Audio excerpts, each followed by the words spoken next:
R$ 1 milhão por ano, todo ano, desde 2016, trabalhando com robôs. Isso mesmo, 2016, 17, 18, 19 e 20. E agora em 2021, com certeza eu vou conseguir também. Eu tenho uma máquina de fazer dinheiro na minha mochila e vou te mostrar como você também pode ter a sua. Quer saber como? Clica no link aqui embaixo desse vídeo e vem comigo. Tô mandando um recado para a fiel torcida corintiana. Vou botar no ar aí o recado do Giuliano, que assinou o contrato com o Timão até o final de 2023. Fala, fiel. Já cheguei, tô na área. Louco para poder estar com vocês dentro de campo. Um grande abraço a todos, obrigado pelo apoio. Ô, Casão, qual o peso dessa contratação? O Corinthians não contratava há 7 meses, a primeira contratação depois de 7 meses, e vem o Giuliano, jogador que há pouco tempo vestiu até a camisa da seleção brasileira. E o Corinthians está carente dessa posição? É um jogador que chega para mudar o nível do Corinthians no Campeonato Brasileiro? Olha só, é um ótimo jogador, mas o Corinthians não está só carente de jogadores, está sem grana, está devendo. Então eu vou dar 2 comentários de dois jornalistas diferentes que eu penso igual. O Bruno Vicari, da ESPN, fez uma analogia e falou assim, é como se você tem uma Ferrari, mas seu filho passa fome. A categoria de base do Corinthians não recebe. O Corinthians está devendo, pagou alguma coisa essa semana, mas continua devendo para a rapaziada, para a garotada, né? E o Juca Kfouri falou o seguinte, ele vê o Corinthians entrando na estrada, a mesma estrada que o Cruzeiro entrou e foi chegar onde chegou. Eu só tenho uma dúvida, quantos quilômetros o Corinthians já rodou nessa estrada que leva a esse caos que o Cruzeiro está hoje? Tem algum retorno na frente? Tem como voltar? É isso que eu estou pensando. O Giuliano é um jogador caro, um jogador que, tudo bem, é um ótimo jogador, uma ótima contratação para qualquer time. O Flamengo paga o Giuliano, sem problemas. O Palmeiras paga o Giuliano, o Atlético Mineiro, talvez o Grêmio. Esses times pagam o Giuliano sem problema e seria uma grande contratação. E o Corinthians? O Corinthians, primeiro, tem que pagar dívidas, né? Você vai pagar para o Giuliano, mas não vai pagar para a molecada da categoria de base. Então, assim, não por ele, não pelo Giuliano, que seria uma ótima contratação para qualquer time, eu acho que o Corinthians deveria dar os passos que tem hoje para dar. Não pode abrir muito a perna, tem que dar passo pequeno. E o Corinthians arriscou, deu um passo grande. Só o Giuliano não vai mudar muita coisa no Corinthians, não. Não sei o que vai acontecer, eu tenho muitas dúvidas aí.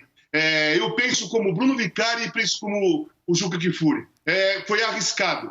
E o Corinthians não pensa em parar por aí não, Rafa, porque tem Isso Paulinho, é o mais surpreendente. Renato Augusto e Roger Guedes. Então, jogadores vamos lá. caros, todos eles. Todos eles. Os 3 que a gente fala vindos ou potencialmente vindo do futebol chinês. Né? Que a gente sabe que não é tão simples assim em termos de salário, e mesmo que você trabalhe com uma defasagem, ainda assim são jogadores caros para o padrão brasileiro. E aí entra essa questão de um Corinthians que há 7 meses não contratava e que vinha fazendo um esforço para diminuir a folha salarial. Já passava dos 4 milhões, estava quase em 5 milhões de folha, mais baixa do que no momento em que parou de contratar e começou a repensar o futebol. Eu estou com o Casão nesse sentido, né?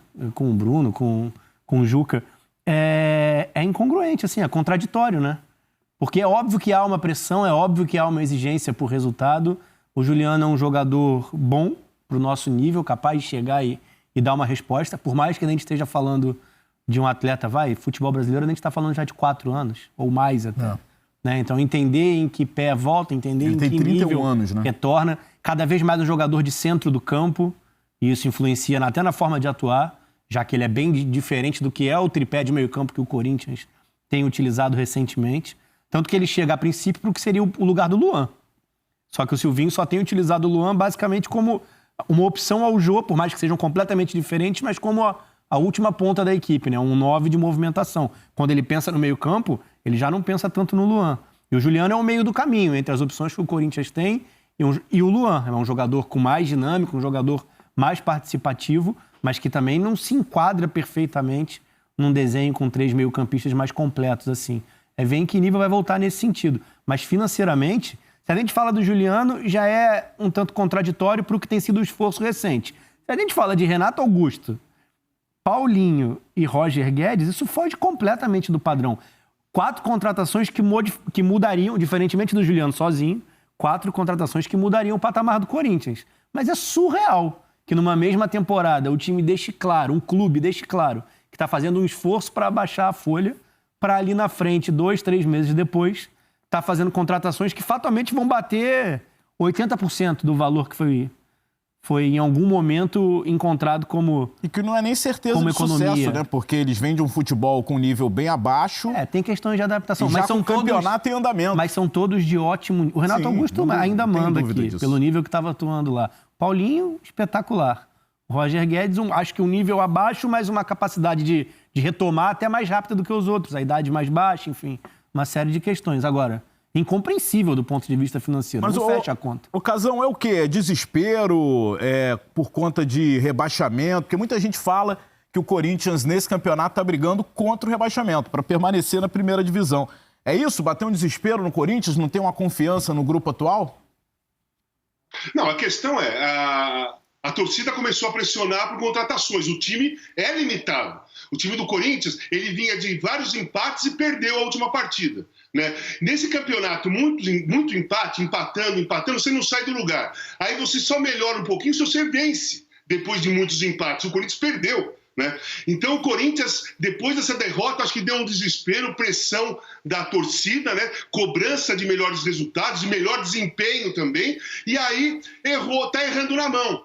O Corinthians precisa contratar peças para o elenco, precisa de mais um centroavante, você precisa de um cara que arme a jogada ou que deixe o meio-campo mais leve, você precisa de profundidade pelo lado esquerdo, mas você não tem bala. Não tem bala para bancar Renato Augusto, Paulinho, Roger Guedes, Juliano, que aí sim, com esses jogadores, o time do Corinthians mudaria o objetivo. O objetivo atual do Corinthians é brigar por Sul-Americana. Ele não tem que olhar para cima, ele tem que olhar para baixo. E talvez, com a cobrança da torcida e com os resultados e o desempenho muito limitado dessa equipe, assustou do tamanho de arriscar e correr totalmente ao contrário do que estava planejando, que foi o que o Rafa falou, baixar a folha de pagamento, foi embora o Otero, que era alto, foi embora o Casares, que era alto, né?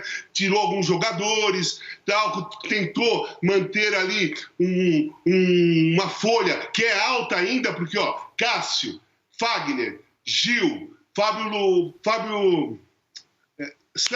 Santos, Gabriel, Cantígio, Jô, Luan, não é jogador barato, são jogadores caros, né? Oi? Sim, justo, exatamente isso. O elenco já é caro. Então, o elenco é caro e não está desempenhando. Então, o Corinthians tem que pensar o seguinte, quer fazer um papel bonito, quer fazer uma pose, quer responder para a torcida e fazer um time que joga melhor e que vai iludir em jogar por alguma coisa acima do que é o normal, ou jogar seriamente, olhar a realidade é o seguinte, nós não podemos ficar lá embaixo, perto da zona de rebaixamento. Nós temos que ficar para cima. Então, fortalecer o elenco com jogadores mais baratos para dar para o Silvinho opções, alternativas, mas não jogadores que não fazem sentido para a situação financeira que o Corinthians tem hoje. O Corinthians está na estrada do Cruzeiro, como o Juca falou, e é como eu falei, a minha dúvida é quantos quilômetros já andou. Se dá tempo de retornar, se tem algum retorno na frente. Então, a informação é que tem uma composição financeira, ajuda de parceiros para pagar o salário do Juliano. Agora, isso tem muito na internet, né? Na rede social, os caras tirando onda, o dinheiro, mas aí mostra carrão. Bem, só que o carro é alugado. Se tudo tá sempre bem, da onde vem a dívida? Pois é. Tá aí o Juliano já se apresentando e já fazendo aí o intensivo para estrear o quanto antes na equipe do Corinthians. E você, torcedor corintiano, o que você está achando disso tudo? Hashtag troca de passes. E para melhorar a vida do Corinthians, tem o Galo no final de semana, hein, Rafa? Mas, por outro lado, pelo menos é um Galo tendo vida pesada terça-feira pela Libertadores, né? É um Galo que não divulgou a lista de relacionados. Mas o Cuca tem poupado, né? Então, exatamente por isso. Porque deve vir com uma equipe bem modificada. Até porque tem uma guerra, né, Casagrande, contra o Boca pela Libertadores, então a expectativa é de um Galo mais fraco do que o normal. É mais fraco, mas o Cuca, ele tá olhando dos dois lados, porque o elenco do Atlético é muito bom. Dá para fazer um time super competitivo para jogar contra o Corinthians, se ele quiser, né? E poupar jogadores que, para ele, são os principais que precisam ter algum repouso. Que eu acho que não precisa ser todos os jogadores. Então, eu acho que o Atlético vem com uma equipe muito forte porque ele também está mirando o título do Campeonato Brasileiro. O Atlético ganhou o primeiro, em 71. Depois, não ganhou mais. Já esteve próximo de ganhar várias vezes, mas não conseguiu. E isso é um sonho do torcedor do Atlético Mineiro. É um sonho do torcedor do Galo, é um sonho da diretoria. Toda a diretoria que se forma no Atlético pensa em ganhar o Campeonato Brasileiro, para trazer esse título para o Atlético Mineiro. Então, esse objetivo, o Cuca não vai largar, porque a torcida e o ambiente não vai deixar largar. Eles querem disputar o título do Campeonato Brasileiro. Então, ele tem dois lados para correr aí, mas eu acho que ele tem um elenco na mão que dá para fazer um time bem competitivo para jogar contra o Corinthians no sábado. Vamos botar na tela, então, os times, o chamado e o famoso Campinho. Vamos botar aí na tela para você de casa saber mais ou menos, né, como vão se enfrentar Corinthians e Atlético. Cássio. E aí temos o Fagner, João Vitor, Gil e o Fábio Santos. Na meiuca ali o Cantígio, o Mosquito, Vitinho, Gabriel e o Matheus Vital. E lá na frente o Jô. Esse é o time, o provável, né, time do Corinthians, até para você cartoleiro e queira montar aí o seu time baseado aqui no Troca, esse é o time do técnico Silvinho. E o Galo? Como o Rafa disse, não divulgou nem a lista dos relacionados, mas a gente está aqui com o Everson, o Guga, Nathan Silva, Júnior Alonso e Dodô, Jair, Alan Franco e Natan, e na frente o Vargas, o Johan e o Sacha. O jogo é em São Paulo, o técnico é o Cuca. E aí, Rafa, o que você acha desse confronto aí?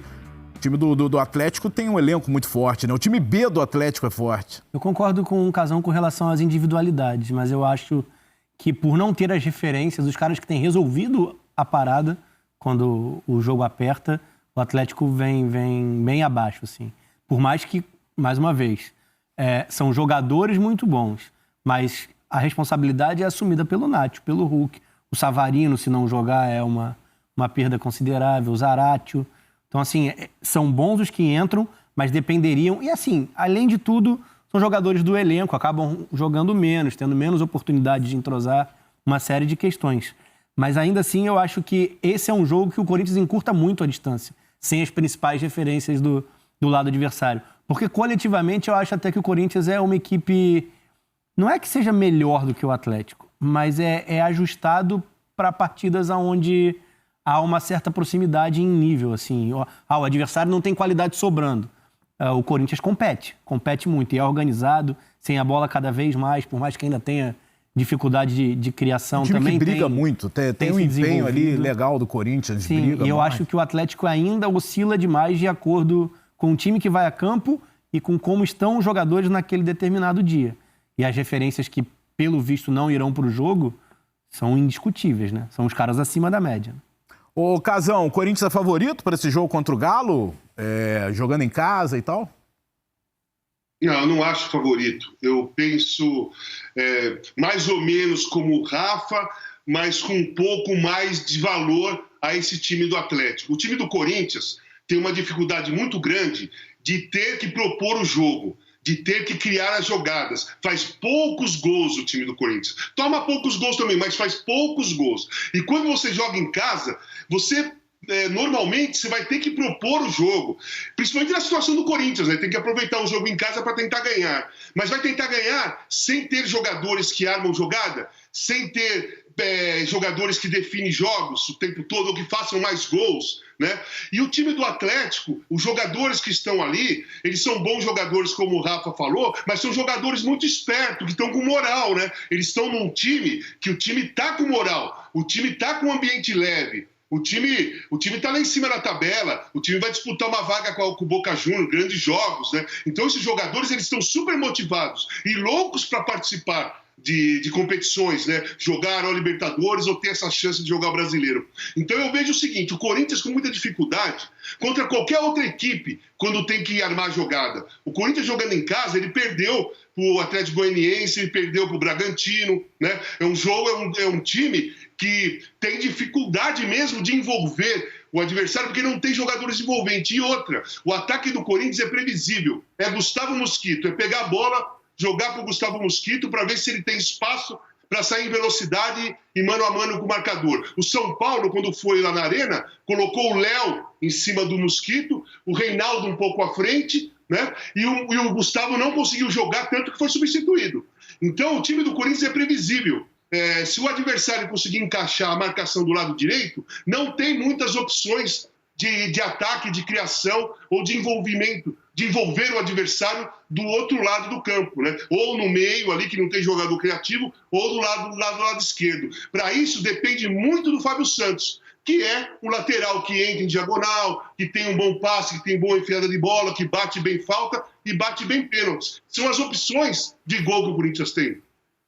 Bom, e o Galo, Rafa, tem também o lado bom dos reservas, né? Dos jogadores que estão brigando por posição. É a chance de mostrar, tô aqui e o titular não pode bobear, porque senão eu entro e me garanto. E numa temporada que pede isso, né? Eu concordo com o Casão com relação à qualidade deles. Eles têm como entregar. E, por exemplo, a gente tem o Arana por algum tempo, né? Por causa da seleção olímpica como desfalque. O Dodô, a princípio, vai estar disponível para o jogo. Não funcionou tão bem na Bombonera o que o Cuca tentou fazer pelo lado esquerdo, puxando o Júnior Alonso por ali. O Boca criou bastante. É uma opção para o Corinthians também. É óbvio que é fantástico, fundamental para quem está pedindo passagem, quem está pedindo oportunidade. E esses jogadores têm qualidade para isso. Eu só acho que coletivamente esse Galo ainda está um tanto defasado. E isso pode ser... O Corinthians pode tirar proveito disso, né, nessa partida de amanhã. Olha, quem deve poupar também nesse final de semana... R$1 milhão por ano, todo ano, desde 2016, trabalhando com robôs. Isso mesmo, 2016, 17, 18, 19 e 20. E agora em 2021, com certeza vou conseguir também. Eu tenho uma máquina de fazer dinheiro na minha mochila e vou te mostrar como você também pode ter a sua. Quer saber como? Clica no link aqui embaixo desse vídeo e vem comigo.